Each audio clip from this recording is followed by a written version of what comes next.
लोग मरने के बाद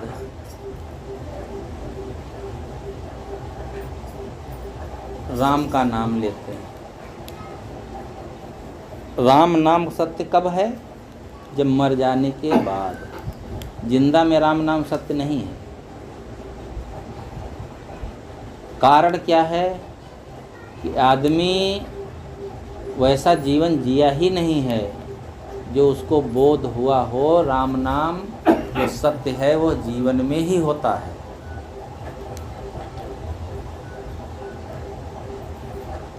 जीवन जीने के दो पहलू होते हैं, एक व्यवहारिक होता है और एक आध्यात्मिक। व्यवहारिक पहलू में प्रेम और आध्यात्मिक पहलू में अनासक्ति। सदगुरु अभिलाष साहब इलाहाबाद वाले अक्सर ये सूत्र कहा करते थे, प्रेम में स्वर्ग होता है और अनासक्ति में मोक्ष होता है। अनासक्ति बड़ा भारी शब्द लगता है और ये अनासक्ति मोक्ष लगता है, ये सब संत महात्माओं के शब्द हैं, संत महात्माओं के लिए है। लेकिन यह सबके लिए है, क्योंकि रोग तो सबको लगा है। अशांति का रोग, दुख का रोग, मन पीड़ित है, सबका पीड़ित होता है। कोई ये थोड़े है कि महात्माओं के लिए ही ये धर्म कर्म है, पूजा पाठ है, भक्ति है, सबके लिए तो है। तो सबको इन चीज़ों की आवश्यकता है। तो प्रेम स्वर्ग का रास्ता दिखाता है और अनासक्ति है तो उसका मोक्ष होता है। मोक्ष का मतलब होता है दुख से छूट जाना। साधारण भाषा में कहा जाए तो मोह का क्षय हो जाना। मोह दूर हो गया, बस मुक्त हो गए। किसी चीज़ का मोह, कोई बीड़ी पी रहा है, आदत पड़ गई है ना, बहुत मोह है उसको, बीड़ी की आदत छूट जाए उससे मुक्त हो गया, दुख से छूट गया। लेकिन जब तक आदत बनी रहेगी तब तक वो उससे बच नहीं सकता है, शांति जीवन में नहीं आ सकती। छोटी छोटी बातों, छोटी छोटी आदतों में ही आदमी इतना परेशान होता है। अरे दुनियादारी में जीने वालों की बात छोड़ो, ये साधु महात्मा भी अगर ये आदत डाल लेते हैं, देखो ना कितने गांजा भांग पीते हैं, साधु महात्मा का वेश है, पता नहीं क्या क्या उल्टा सीधा खाते पीते हैं। अब माताएं बात ना करें, शांति से सुने, तो ये क्या कहूँ, समाज को कोई प्रेरणा देते हैं? ऐसे लोग समाज को प्रेरणा नहीं देते हैं, बल्कि बिगड़ी घड़ी के समान समाज में प्रदूषण ही फैलाते हैं। और कुछ लोग ऐसे भोले भाले होते हैं जो छोटी छोटी आदतों को छोड़ नहीं पाते हैं। गृहस्थी में रहे तब तो आदत रही, विरक्त मार्ग में आते हैं, साधु मार्ग में आ जाने के बाद भी अपनी आदतों को छोड़ नहीं पाते हैं। ये साधु का कपड़ा पहन लेने से कोई साधु थोड़े हो जाता है।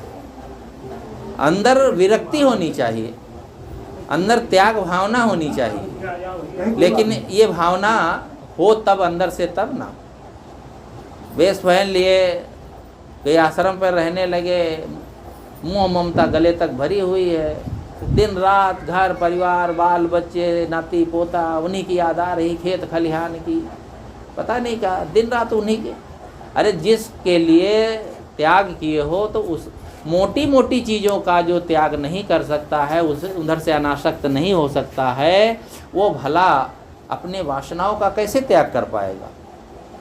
जीवन में शांति कैसे आएगी? पकड़ कहाँ होती है? पकड़ होती है जिन्हें हम अपना माने हैं।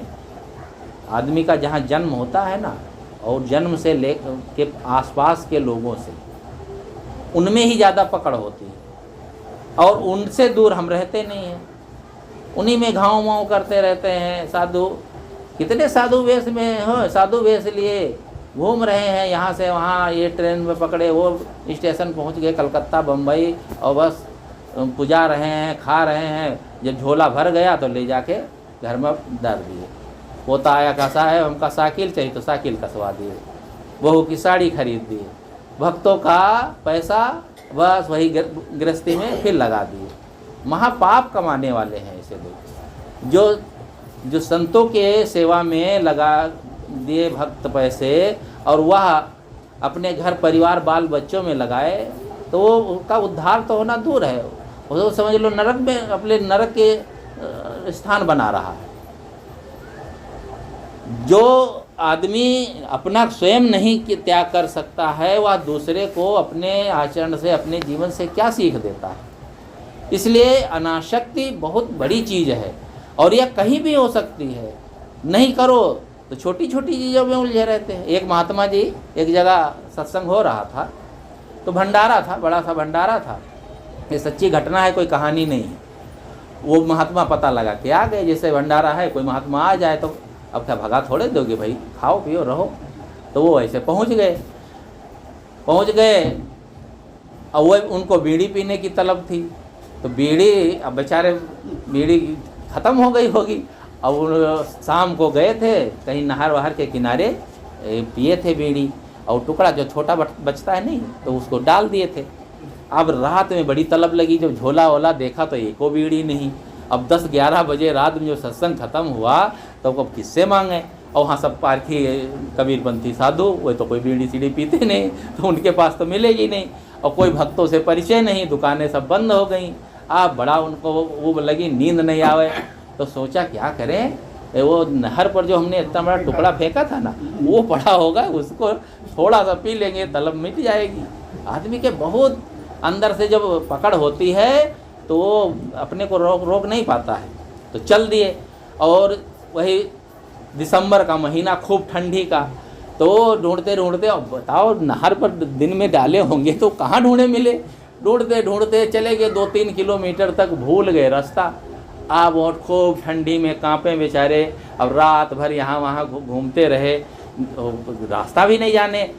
रात में कोई आदमी नहीं मिला। जब सुबह हुआ, कोई 1-2 आदमी उधर से निकले तो कहा बाबा जी कहाँ जाओगे, तो ना गांव का नाम जाने ना भगत का नाम जाने, वो तो ऐसे अटपू चले आए थे। तो कहें अब कहाँ बताएं भाई बाबा जी आपको कहाँ छोड़ें, तो आप कोई गांव बताओ, कहाँ आए थे, कहाँ भंडारा। तो कहें वैसा है भैया यही भंडारा रहा है कौन गाँव। तो कहें का पता कौन है।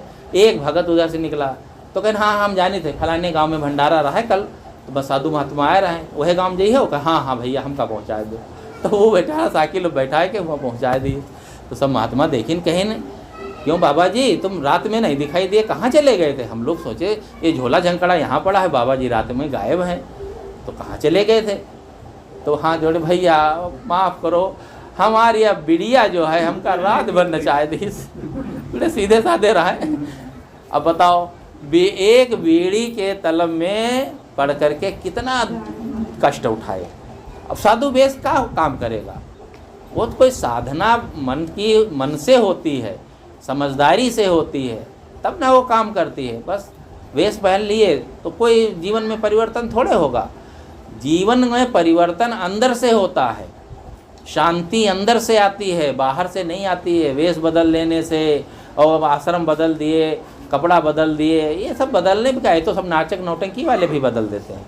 ऐसा वेश बनाएंगे साधु का, और वहाँ देखो नौटंकी, मैंने एक बार देखा बचपन में, तो साधु बैठा है, उसके ऊपर रुपया कोई चढ़ाओ तो फर्र फेंक देता है। नहीं हम बड़े त्यागी, हमको नहीं पैसा चाहिए।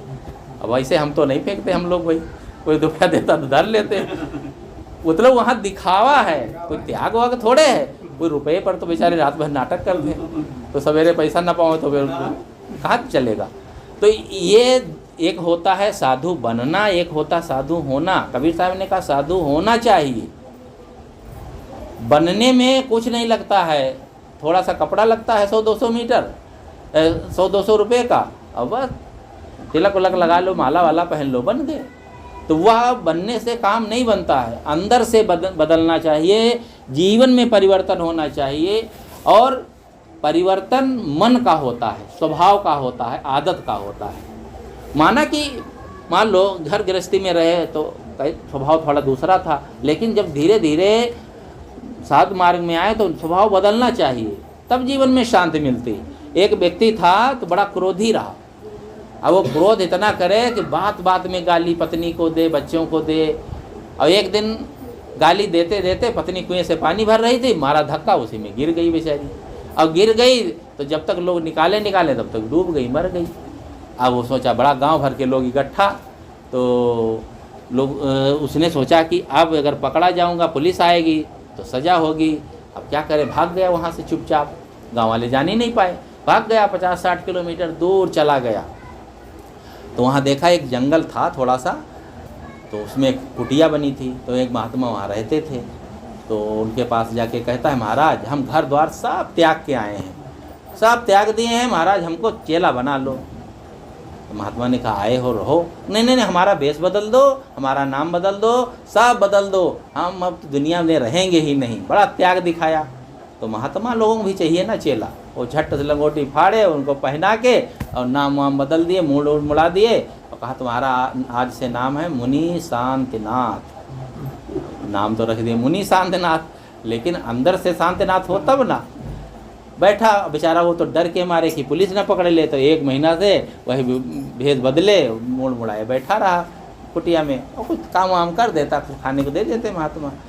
अब मन तो लग नहीं रहा था, अंदर से तो कुछ परिवर्तन नहीं होता, और न तो कोई विवेक विचार था, न समझदारी थी, ना ऐसा कोई ज्ञान उसने सीखा। संयोग से उसी गांव का एक आदमी उधर से जा रहा था, तो उसको प्यास लगी, देखा कुटिया है, तो चलो पानी पी ले। तो जब गया तो देखा, अरे ये आदमी तो कुछ हम पहचाना लगता है, मोड़ मुड़ाए थे तो थोड़ा सा अलग हो गया था ना। तो नहीं लगता है, चेहरा तो वही है, हमारे गांव का वही आदमी है। तो पता नहीं, हो सकता दूसरा भी हो, चेहरा थोड़ा मिलता जुलता रहता ना लोगों। उसने कहा, अच्छा बात करेंगे तो पता चलेगा। और बात सही है, कोई चेहरा भले कुछ मिले लेकिन आवाज़ जल्दी नहीं मिलती है। तो बस कहा, महाराज आपका नाम क्या है? तो पहले बोला नहीं, मुँह आँखी मूंदे बैठा रहा। कहा, महाराज कृपा करके मैं पूछ रहा हूँ आपका क्या नाम है, आप कहाँ रहते हैं, जन्मभूमि कहाँ है आपकी? बस क्या करोगे नाम जान के? जन्मभूमि क्या करोगे? कोई शादी करना है? आओ भड़क के बहुत बोला, कुछ भड़का तो जान गए। अरे रहने दो, मैं जान गया, पत्नी को कोई ढकेल लिया है, मर गई, अब आए हो यहाँ मुनि शांतनाथ बने बैठे हो, क्या फ़ायदा है इससे? जब परिवर्तन ही ना हो तो जीवन में ये बदलाव होने से क्या मतलब होता है? तो जीवन में हमारा बदलाव होना चाहिए अंदर से। प्रेम, इसीलिए मैंने कहा कि प्रेम में स्वर्ग होता है, प्रेम का वातावरण हो। प्रेम जहाँ होता है वहाँ पर लड़ाई झगड़े की बात ही नहीं आती है।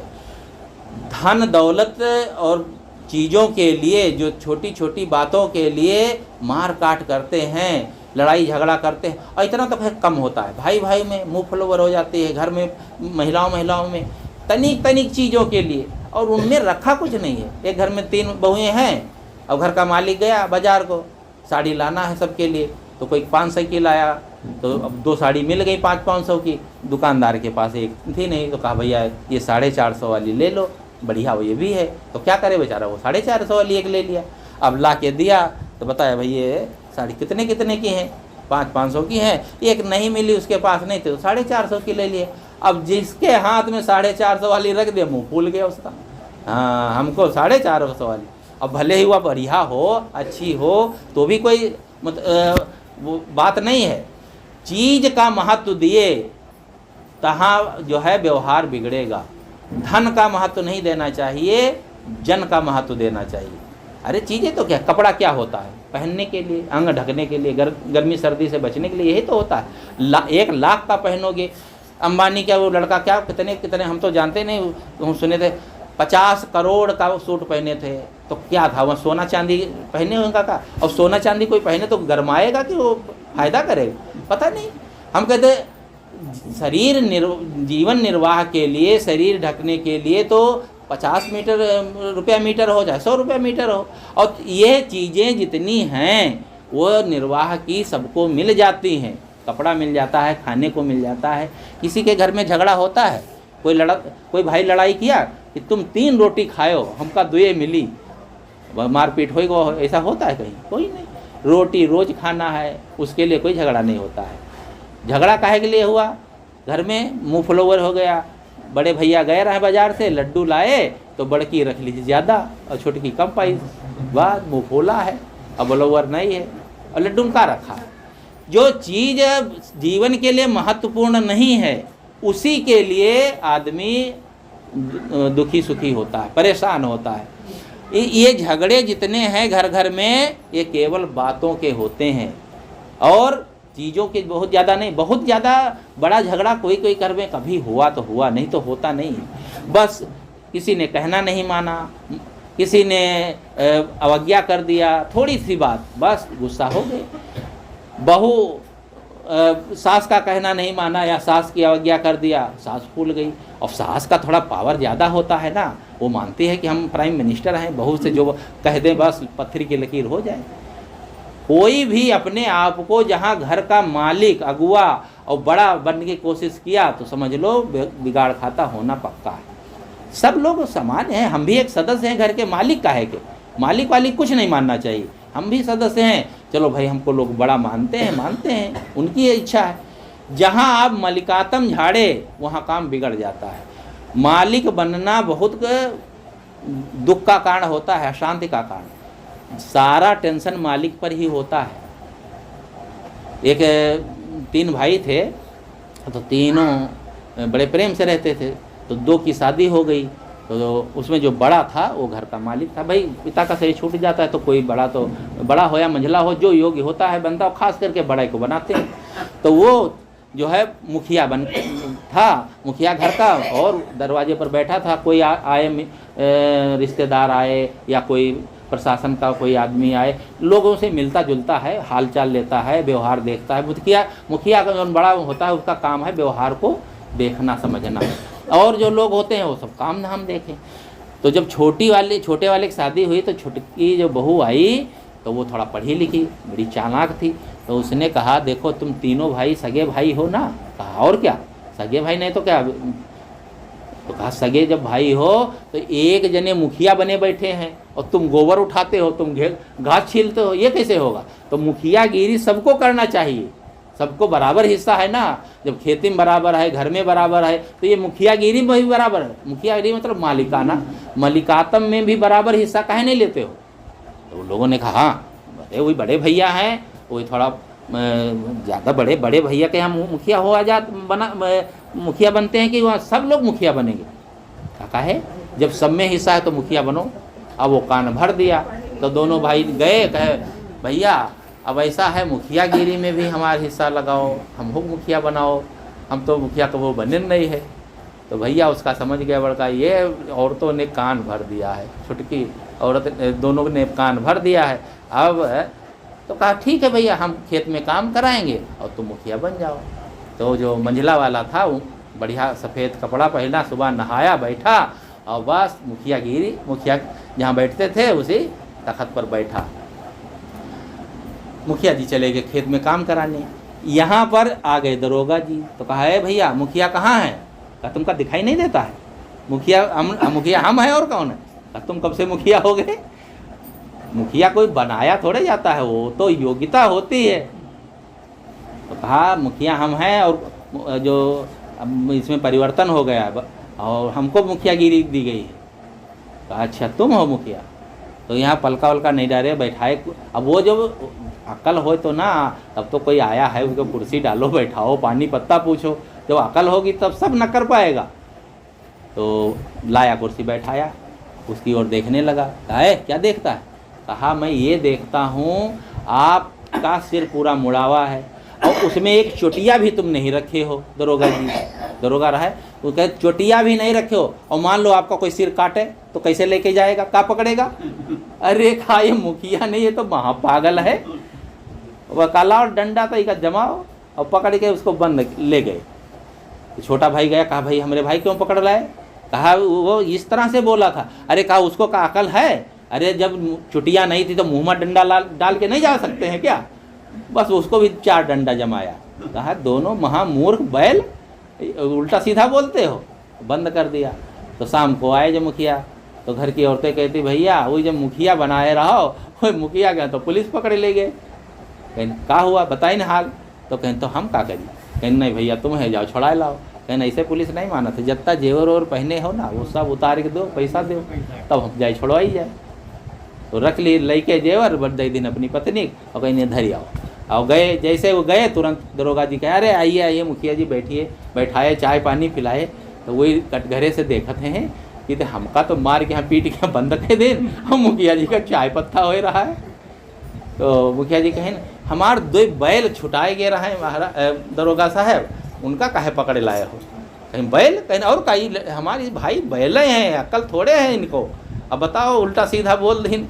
अब कहीं देखो इस तरह से जब बोली हैं तो क्या होगा, छोड़ दीन। ये तो एक मनोरंजक कहानी है। अब बताओ जही का काम वही से तो बनेगा, कहावत नहीं है जही का काम उसी से छा जाए और करे तो डंडा बाजे, सब थोड़े कर पाएंगे। एक बार हम इलाहाबाद में थे तो हमारे जो वहाँ के अध्यक्ष थे तो एक साधु कहा ये सब जने बैठे ऑफिस में लिखा पढ़ी किया करते हैं, हम कहा भोजन बनाओ, कोई कहा झाड़ू लगाओ, वही माँ कोई नहीं। तो साहब सुन ली अध्यक्ष, कहीं कोई बात नहीं भैया, ले तुम कलम पकड़ो और ले लिखा पढ़ी करो, हम बना ले भोजन। साहब सुनिए, कहीं अरे मूर्खानंद, योग्यता के अनुसार दिया जाता है काम। अब तुम्हारी योग्यता है वो सब कर पाओगे जो ये करते हैं। अब तुम हिसका पटैती तो करना जानते हो, योग्यता है नहीं। तो ये लोगों में होता है, घर में भी सब योग्यता नहीं है उसमें, तो जब हिसका पटैती करोगे तो कैसे काम बनेगा? जो जिस योग्य है, जैसी जिसके जितनी शक्ति है, सामर्थ्य है, उसके अनुसार अगर करेंगे तो सब परिवार मिलजुल करके चल सकता है। इसलिए प्रेम का वातावरण हो, इसमें ये सब नहीं होना चाहिए। राग द्वेष छल कपट जब होता है तभी दुख आदमी को परेशानी होती है। तो प्रेम में स्वर्ग होता है, और प्रेम कहीं भी हो सकता है। प्रेम चाहे आध्यात्मिक क्षेत्र में हो, देखो ये कटाकटी क्यों हो रही है? आदमी आदमी को बांटा जा रहा है, कहते वो छोटी जात के हैं, वे तो अमुक संप्रदाय के हैं, संप्रदायों में बांट दिया। ये नेतागिरी नेता लोग ज़्यादा करते हैं, आम जनता नहीं करती है ज़्यादा। ये सब आम जनता तो साधारण खाती पीती, ये नेता लोग करते हैं। जात पात में बांट करके, धर्म मजहब में बांट करके सब लड़ाई झगड़ा लगवा देते हैं। और जब तुम किसी को छोटा कहोगे, नीच कहोगे, तो वो अब तुम बैठाने कहते नहीं नहीं ये तो बहुत छोटी जात का है, चलो नीचे बैठो, तो तुम्हारे पास क्यों आएगा? तब कहता है अब नहीं, हम हिंदू में नहीं रहेंगे, हम चले जाएंगे ईसाई। एक कबीरपंथी थे, ये लखनऊ की घटना है। कबीरपंथी वो थोड़ा छोटी जात में के रहे होंगे, उनको जब भोजन देना हो तो कहीं इनका तनी दूर बैठाओ। अब भाई अपमान लगा ना, वो छोड़ दिया और चला गया पादरी में, और उसको वहाँ पादरी में पादरी बना दिया गया, पोप जिसे कहते हैं। और उसको एक गाड़ी मिली, एक उसको घर मिला, आराम से वो पादरी बना घूम रहा है, बढ़िया घर बना, गाड़ी मिली है। और वो कहा ये हम कबीरपंथी में मरे जाइए, अभी हमका कहा थे तुम नीचे बैठो। अब बताओ, हम अपने भाइयों को ही छोटा बड़ा कहते हैं। मनुष्य मनुष्य में कि अमुक बड़ा होता है, अमुक छोटा होता है, अमुक नीच जात होता। अरे जात पात ये सब, ये जो रोग है ये मन से निकाल देना चाहिए। मनुष्य मनुष्य होता है। जात का मतलब होता है पैदा होना। कुत्ता और बिल्ली से बच्चे नहीं होते, उनकी जातियाँ अलग हैं। गधे से और घोड़ी से बच्चे नहीं होते, तो जातियाँ अलग अलग हैं। और आदमी किसी कोने का नर हो, किसी कोने की नारी हो, दुनिया का कहीं का हो, बच्चे होते कि नहीं? जहाँ एक समान होते तो उसमें कहाँ अलग अलग जातियाँ हैं? इस जात पात कौन बनाया है? ये मनुष्य तो बनाया है, बना करके आपस में विघटन कर दिया। तो हम कहते चलो किसी संप्रदाय में कोई रहता हो, किसी मत मजहब में रहता हो, किसी जात में जन्म लिया हो, लेकिन किसी को नीच दिखाना, हीन भावना रखना, अपने को ऊंच मारना, ये सब जो है मन का विषाद है, ये प्रेम नहीं है। एक महात्मा थे मुस्लिम, जिसे फ़कीर कहते हैं मुसलमानों में, वह अपने पहुंच गए। एक उनकी शिष्या थी राबिया, बहुत प्रसिद्ध शिष्या हुई है राबिया। तो उसके यहाँ पहुंच गए। पहुँचे तो उन्होंने आप स्वागत किया। उसके बाद में उस तो शिष्या से कहा कोई पुस्तक हो जरा दे दो, पढ़ें। तो उसने एक पुस्तक उठा के दिया। तो उस पुस्तक में एक जगह लिखा था जो हमारे मजहब को नहीं मानता है और जो अल्लाह को, खुदा को, इस्लाम में जो मोहम्मद साहब को खुदा का पैगंबर नहीं मानता है और कुरान को खुदाई किताब नहीं मानता है, तो वह उससे संबंध मत रखो, वह दोजक में जाने वाला। यही तो बातें हैं। ये जो लड़ाई झगड़ा करते हैं ना हिंदू मुसलमान का, वो अपनी अपनी किताब, अपने अपने मजहब को लेकर के लड़ते हैं और कुछ है थोड़े उसमें। तब उसने जब ये बात पढ़ी तो राबिया ने अब वो लाइन काट दिया था। तो उसके गुरु ने कहा, अरे ये लाइन किसने काट दिया? अरे कहा, गुरु जी इसमें जो लिखा है जो ये नहीं मानता है उससे घृणा करना चाहिए। तो गुरु जी मेरे मन में किसी के लिए घृणा नहीं है, चाहे हिंदू हो मुसलमान हो, सभी के लिए प्रेम है। तो मैंने सोचा ये बेकार लिखा है, गलत लिखा है, तो मैंने काट दिया। उसके गुरु ने कहा, जो ज्ञान जो समझ हमने 50 वर्ष में नहीं सीख पाया, वह देखो ये कुछ ही दिनों में सीख गई कि किसी से यदि घृणा करने की बात लिखी गई है या कही गई है तो वह सही नहीं है। यह समझदारी किसको होगी? जिसके दिल में प्रेम होगा, सबके प्रति भाव होगा। तो यह भाव होना चाहिए और यही भाव अपने घर द्वार में होना चाहिए। प्रेम होता है जिस परिवार में, घर द्वार में, वहाँ पर लड़ाई नहीं होती। 2 भाई थे तो उसमें क्या हुआ, प्रेम से रहते थे। तो कहें लोग गांव वाले बड़े ठलाते हैं, भैया ऐसा करते हैं, एक दिन लड़ाई करें। तो छोटे भाई ने कहा, भैया हम कभी आपसे लड़े हैं? आपसे तो मैंने कभी बात नहीं की है तेज आवाज़ में, मैं कैसे लड़ाई लड़ूंगा? मैं आपसे कैसे लड़ूं? और लड़ नहीं सकता हूं। अरे कहा, लड़ना हमें सिखाता हूं कैसे लड़िया जाता। ये मोबाइल तुम्हारे बीच में रखूंगा और तुम कहना ये मेरा है और मैं कहूँगा मेरा है, बस लड़ाई कर लेंगे। तो उसने मोबाइल रखा बीच में। कहा, ये छोटे, ये मोबाइल जो है मैं खरीद कर लाया हूँ, मेरा है। तो छोटा कहता, हाँ भैया ये तो आप ही खरीद के लाए थे, ये तो आप ही का है। फिर कहाँ लड़ाई होगी? अरे जब मेरा मेरा कहो तब लड़ाई होती है। तो ये होता, जिसके दिल में प्रेम है वो मेरा मेरा नहीं कह पाता है। भले ही किसी कारण से कोई भाई या कोई अपना हितैषी जो है अपना मन खराब कर ले, लेकिन अगर दिल में प्रेम है तो कभी कोई वैमनस्य हो नहीं सकता है। 2 भाई थे तो बड़े भाई के मन में कुछ पता नहीं क्या हो गया, छोटे भाई पर मुकदमा कर दिया। और मुकदमा इस बात का कि ज़मीन दोनों में बराबर बटी थी, लेकिन वो चालाकी दिखा करके छोटे भाई की ज़मीन हड़पना चाहा, तो मुकदमा कर दिया। तो उसने कहा, भैया ज़मीन तो बराबर बटी थी, आप ज़्यादा ले रहे हैं। नहीं मैं मेरी ही है इतनी, और जो नहीं दोगे तो मैं मुकदमा लड़ करके लड़के तब ले लूँगा। उसने कहा, भैया ठीक है जैसा तुम्हारा मन। छोटा भाई बड़ा समझदार रहा और बड़े भाई को बस चालाकी सूझी। तब क्या हुआ, जब इजलास में गया वकील के चैम्बर में, तो बड़े भाई ने जूता बाहर निकाल दिया। खूब तेज़ गर्मी थी। तो छोटा भाई जब आता तो देखता है भैया के जूता हैं, अब ये जूता गर्म हो जाएंगे तो भैया पहनेंगे तो उनके पैर जलेंगे। अब उसके दिल में देखो प्रेम वैसे ही का वैसे है। भले ही बड़े भाई ने मुकदमा कर दिया, लेकिन उसके मन में विषाद नहीं, घृणा नहीं है। तो उसने उठाया जूता और छाया में रख दिया। तब तक भाई आ गया। अरे कहा, मेरे जूता कहाँ चले गए? कहा, भैया मैंने वहाँ रख दिया। अच्छा, तुमने मेरे जूता वहाँ रखे, जूता भी चुराना चाहते हो? कहा, नहीं भाई साहब, मैं जूता चुराने के लिए और छिपाने के लिए नहीं रखा हूँ। बहुत तेज़ धूप थी तो मैंने सोचा आपके जूता गर्म हो जाएंगे, आप पहनेंगे तो आपके पैर जलेंगे, इसलिए मैंने सोचा छाया में रख दूँ, इसलिए रखा हूँ भैया। अब जब उसने यह बात सुनी तो उसका दिल कांप गया। उसने कहा, अरे जिस भाई पर मैंने मुकदमा किया बेईमानी करने के लिए, ज़मीन के लिए, वो भाई देखो इतना प्यार करता है मुझसे, इतना प्रेम करता है कि मेरे जूते ना गर्म हो जाएं, जूते गर्म हो जाएंगे तो मेरे पैर जलेंगे। अब इतना उसको प्रेम हमारे से। बस उसने कहा, चलो भैया घर चले। कहा, क्यों? अभी तो हमारा पुकार नहीं होगा। नहीं, दिल की पुकार हो गई। तुम्हारे अंदर इतना प्रेम है और मेरे अंदर इतना छल कपट, मैं तुम्हारे पर मुकदमा कर दिया बेईमानी करने के लिए। आदमी को आप बदल सकते हैं जब आप दूसरे के साथ अच्छा व्यवहार करेंगे। कोई आदमी कंजूसी करता है तो आप उदारता से उसे बदल सकते हैं। कहो नहीं ये कंजूसी करता है तो हम भी वैसे करें, तो आदमी नहीं बदलेगा। कहीं भी किसी का बदलाव होता है तब उसके साथ वैसा बर्ताव ना करें जैसा वो करता है, आप उससे अच्छा बर्ताव करें। बोलिए सद्गुरुदेव की।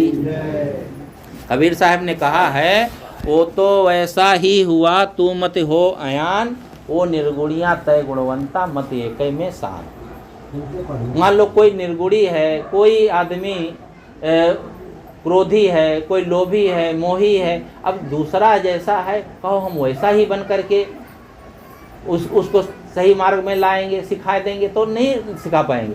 आप जो वो गलत कर रहा है उसको गलत से सही मार्ग पर लाने के लिए, सही सीख देने के लिए उसके उल्टा करना पड़ेगा।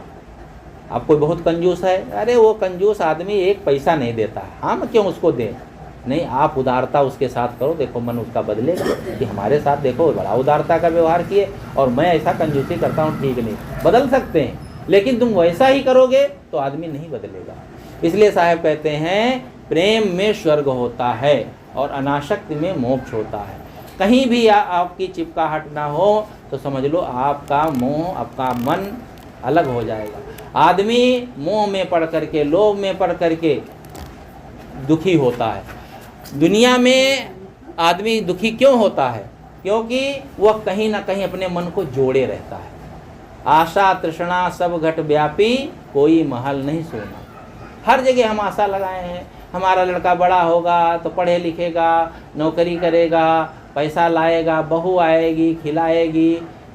माताएं सोचती हैं बहू आएगी, घर भर का काम करेगी, हम खटिया पर बैठे बैठे चौधराना गाँठेंगे। ये सब बड़ी आशा लगाए रहते। और मान लो ऐसा नहीं हुआ, वही उस तरह की बहू नहीं आई, तब बस सारी आशाएं टूट जाती। जैसा हम सोचते हैं वैसा होता थोड़े है सारा का सारा। आप अच्छा अपनी तरफ से करें, बस जैसा होगा होगा।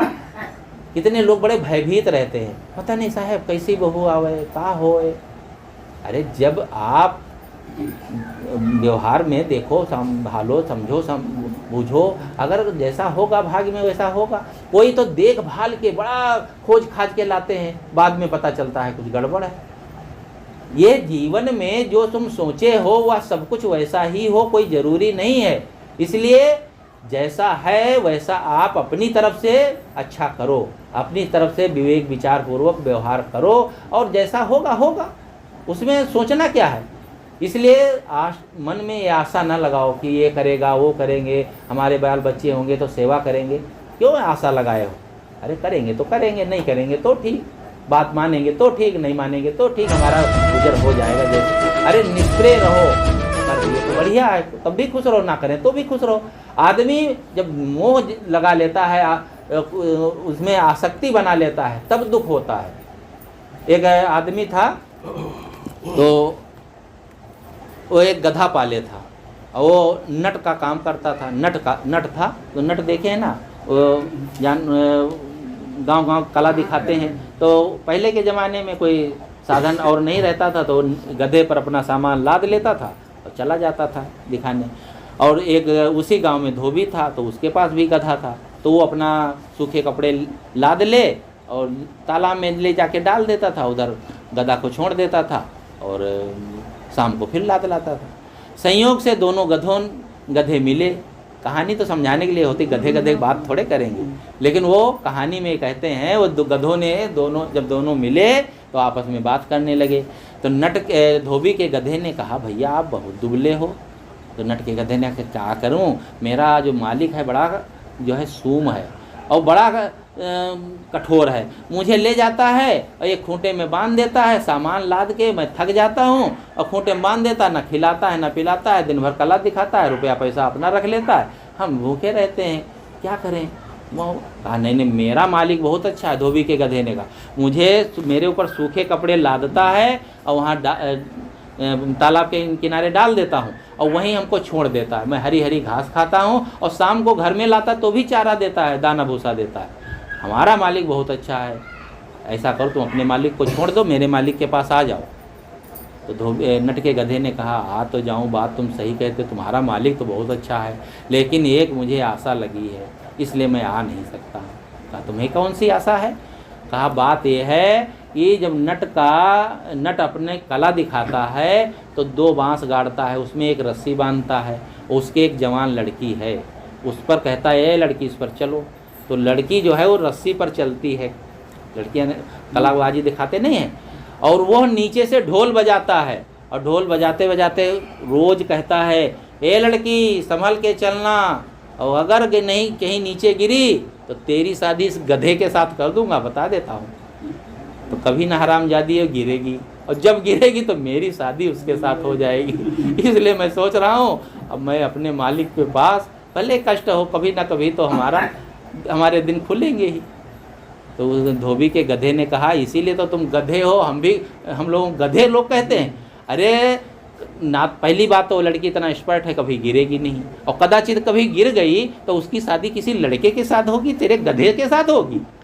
आप लोग सोचते होंगे तो गधे की कहानी है। दुनिया में भी ऐसे गधे घूम रहे हैं, 2 पैर वाले मनुष्य, वो भी सोचते हैं अरे हम पढ़ लिख लेंगे तो एक लड़की आएगी सुंदर, बिल्कुल विश्व सुंदरी, शादी करेंगे, ऐसे बच्चे होंगे, इतना बड़ा मकान बनाएंगे, 4 पहिए गाड़ी लाएंगे। तो बस दिन में सपना देखते रहते हैं, बस आशा लगाए रहते ये होगा और करते कुछ नहीं, पढ़ाई में जीरो हैं, मेहनत कुछ नहीं करेंगे, मतलब परिश्रम नहीं करना है, बस केवल मन में कुलावे बांधते रहना है। कभी ऐसी आशाएं पूरी होती हैं?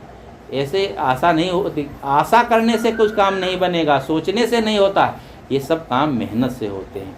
इसलिए साहब कहते हैं प्रेम और अनासक्ति दोनों को साथ लेकर के चलो, चाहे घर परिवार में हो वहाँ भी प्रेम का वातावरण रखो, और सबसे अनासक्त रहो, किसी से कुछ चाहो मत, आपका जीवन चलेगा। कोई अगर ना चाहे तो ऐसा थोड़े भूखे मरेगा, उसको मिलता है, सबका जीवन चलता है। अनासक्त रहोगे, निष्काम रहोगे, संतोष रखोगे तो आनंद से रहोगे। संतोषी व्यक्ति कभी दुखी नहीं होता है, उसको जो मिल गया खा लिया, जैसा रहता है वैसे रह लेता है, सब जगह आनंद है। अब लखनऊ गए हैं, कोई जो गए हैं तो जानते हैं साहब का कैसा आश्रम है। वो आश्रम छोड़ के यहाँ मच्छर में साहब क्यों आते हैं? प्रेम में आते हैं। वहाँ भक्तों का प्रेम, आप लोगों का प्रेम है, जैसी सुविधा होती है वैसे आश्रम पर, सबके आश्रम की दशा है, जितनी वहाँ सुविधा रहती है, जो व्यवस्था रहती है वो भक्तों के यहाँ कहाँ रहती है। फिर भी जितना अच्छा भक्तों के यहाँ लगता है उतना अच्छा आश्रम में नहीं लगता है, व्यवस्था सुविधा भले हो। क्यों? क्योंकि यहाँ प्रेम का एक बंधन है, एक लगाव है, और दूसरी बात एक उपकार का है कि भक्तों के यहाँ जाएंगे, कुछ ज्ञान की चर्चा होगी, उनका भी उद्धार होगा, कुछ सीखेंगे समझेंगे। और गुरु का कर्तव्य भी होता है अपने शिष्य को कुछ समझाए और उसको इस संसार से तरने का कोई मार्ग दिखाए। भाई खाली थोड़े कंठी पहना दिया और रुपया पैसा धर लिया बस काम खत्म। वही गुरु का कर्तव्य है कि अपने शिष्य को इस भवसागर से पार होने का तरीका भी बताए, उसको ज्ञान भी दे। इसलिए ये सब कष्ट उठाते हैं। तो इसमें जहाँ भी, जैसे मैं कह रहा था कि हर जगह प्रसन्न रहो, जैसा मिल जाए, जहाँ मिल जाए, जो कुछ हो, घर जीवन परिवार में आनंद से खाओ पियो, सुख से रहो। बड़ी आनंद से रहोगे, प्रसन्नता से रहोगे तो भी जीवन कटेगा। हाय हाय करोगे तो जीवन तो कटेगा। जीवन एक होता है काटना और एक होता है जीना। जीवन जीना सीखो, काटना नहीं। काटना होता हाय भैया क्या करें, खाने को नहीं है, ये नहीं है, हाय हाय जो करते करते हाथ मलते मलते जीवन जीता है, वो जान लो जीवन काट रहा है। और जो जीवन जी रहा है वो प्रसन्नता, प्रसन्न जो कुछ है सब बढ़िया है। एक उदाहरण कह के मैं अपनी बात समाप्त करता हूँ। एक बार बीरबल अकबर की कहानियाँ जो हैं वो काल्पनिक भले हों लेकिन बड़ी मनोरंजक है। एक बार बीरबल से अकबर ने कहा, बीरबल एक बात मेरी समझ में नहीं आती। कहा हुजूर क्या बात समझ में नहीं आती? कहा ये जो प्रजा तुम्हारा हाथ है ना, तो तुम्हारे हाथ में हथेली में बाल क्यों नहीं है? पूरे शरीर में बाल होते हैं, किसी के हथेली में बाल नहीं होते। तो उन्होंने कहा, अब उसने बीरबल को क्या लेना देना, हथेली के बाल नहीं है, वो कोई प्राकृतिक कारण है, वो क्या, उसको तो अकबर को खुश करना था। कहा हुजूर बात ये है कि आप दान बहुत देते हैं, तो दान आप देते हैं और हम दान लेते हैं, तो आप बहुत दान देते हैं तो मैं दान इतना लेता हूं कि हाथ में पकड़ते पकड़ते सब हाथ के बाल उड़ गए। तो मेरे हाथ में बाल भी नहीं है। कहा हुजूर आप दान देते हैं ना, दान देते हैं इसलिए आपके हाथ के बाल चले गए। अच्छा ये बात, और ये जो प्रजा बैठी इसके हाथ में बाल क्यों नहीं, हथेली में? कहा ये इनकी हथेली में बाल इसलिए नहीं है, ये हाथ मलते मलते कि हाय हमको नहीं मिला, हाय हमको नहीं मिला, तो हाथ मलते मलते इनके हथेली के बाल चले गए। कहानी तो मनोरंजक है। हम सब हाथ मल रहे हैं, हाय हमको ये नहीं मिला, हाय हमको बहुत बढ़िया नहीं मिली, हाय हमको लड़का ठीक नहीं मिला, हाय हमारे पास मकान नहीं है, बस हाय हाय कर रहे हैं, रो रहे हैं दिन रात। तो क्या मतलब है ऐसा जीवन जीने से कोई मतलब है? समझदारी पूर्वक जिए, जो है बस खुश रहें। बहुत है, हमारे पास साइकिल है, हेलीकॉप्टर मानो, बस चल रहा है जीवन, सबका चलता है। इसलिए जिस परिस्थिति में हैं उसमें कभी भी असंतुष्ट ना रहें। संतोष जीवन का सबसे बड़ा सुख होता है। संतोष रहो तो हृदय जुड़ा है। संतोष में सुख है, रहो तो हृदय जुड़ा है। संतोष में सुख है, अगर संतोष जीवन में है तो हमारा हृदय जुड़ा है, मतलब शीतल होगा और हमारे हृदय में शांति आएगी और आनंद से जीवन जीने में यही सब मार्ग हैं, यही रास्ता है, यही संत गुरुजन बताते हैं। आप सब लोग इन बातों को जानते हैं, समझते हैं, लेकिन इन बातों को याद रखें और संत गुरुजनों से अपने मन की डोरी बांधे रखें। बस इन्हीं वचनों के साथ मैं अपनी बात समाप्त करता हूँ। बोलिए सद्गुरु देव की जय।